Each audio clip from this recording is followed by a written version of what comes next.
Okay, this is Leetcode 3075, maximize the happiness of selected children.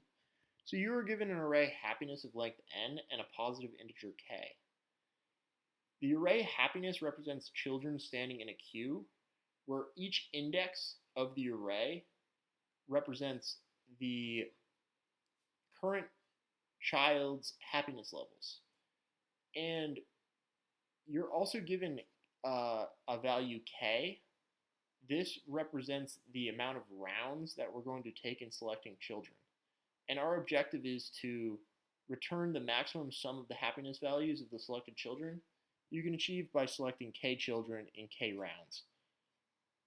So in this pretty simple example, what we would do is we have this array here and we have k equals 2. So we can only make 2 selections from this array. Obviously, first what we're going to do is we're going to take the biggest value. We can be greedy. It's going to be 3. Next, we can take the next biggest value, which is the 2, and we can add this to the cumulative sum. It's going to be 2. We're going to get 5 because we can only select 2 values here, and that would be our answer. However, we forgot to account for this last part, which is in each turn when you select a child, the happiness value of all the children that have not been selected till now decreases by 1. And the happiness value can also never be negative. So this is actually also a pretty straightforward solution to this constraint. And I'll walk through basically how we're going to code this up. And there's different ways to do this, but I think the easiest and the most self-explanatory would be using a heap, just because I always think of using a heap in problems where we are, one, using a stream, which is what we're doing here. There's a stream of values, there's different turns, and two, when we want to select if we want to keep selecting either the max or min element, a light bulb always goes off in my head to use a heap. So what we're going to do is we're going to heapify or heap sort this array, which is n log n, which would be the same as the sort solution that I think is also pretty straightforward for this one. But n log n, time complexity here. And what we're going to do is, in order to account for this,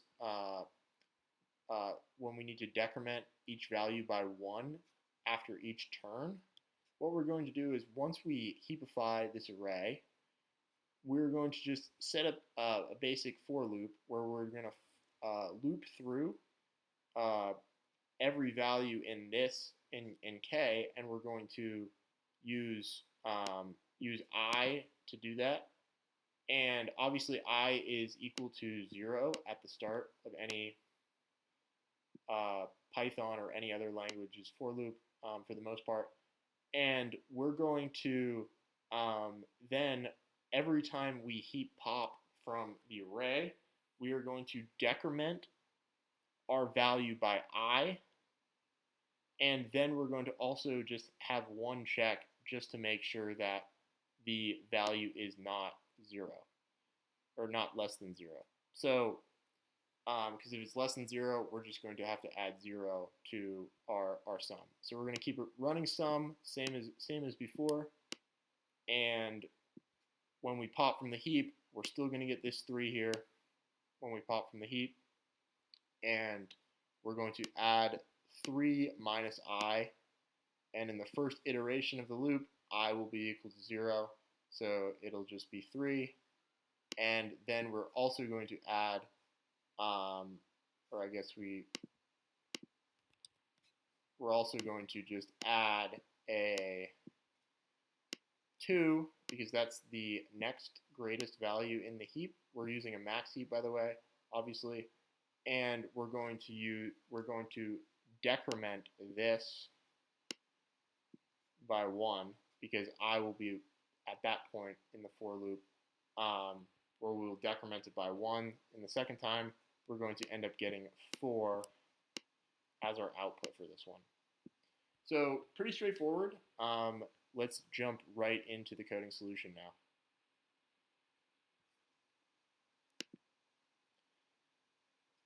So here is the coding solution. And like I said earlier, we are going to start off by heap sorting or heapifying the happiness array.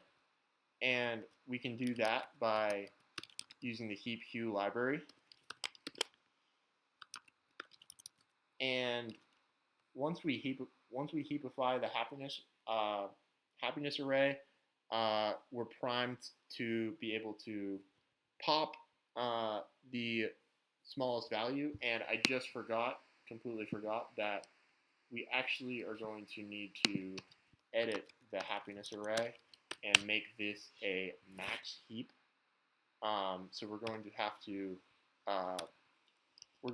to create a happiness array that consists of the negative or the inverse of each number, because the heap queue library doesn't support a native max heap. It only supports a native min heap. So we're going to use simple list comprehension here to take the inverse of each number. So negative x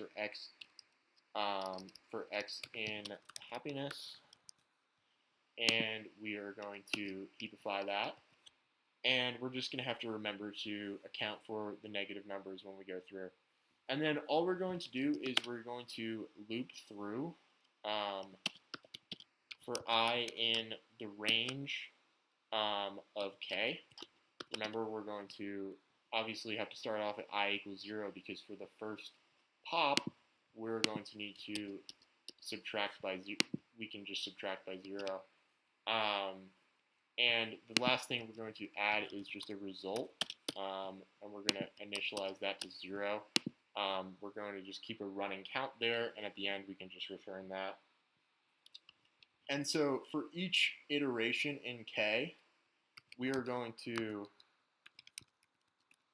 pop from the heap, and this value that we're popping, we also are going to need to multiply by -1. And then the next thing we're going to need to do is we are going to need to subtract this number by I. And we'll set up one check, like I talked about earlier, where we'll check for if this value is less than 0. So if the value is less than 0, we will just set the value equal to 0. And at the end of this all, we're going to just add this to our running result variable, and we'll return the res. So pretty straightforward here. We are using it's a n log n time complexity. I know that we're also using log n pops. However, that does not change the overall time complexity. That gets dominated by the n log n heap sort that we're doing, and I think there's no other way around n log n for this type of problem. Even if you're sorting it in another way, that will always be n log n time complexity. So let's see if this works. We'll run it real quick. And heap_heap_pop, I need to add happiness in here. My mistake. And there you go, there's 4. Let's submit this and accept it.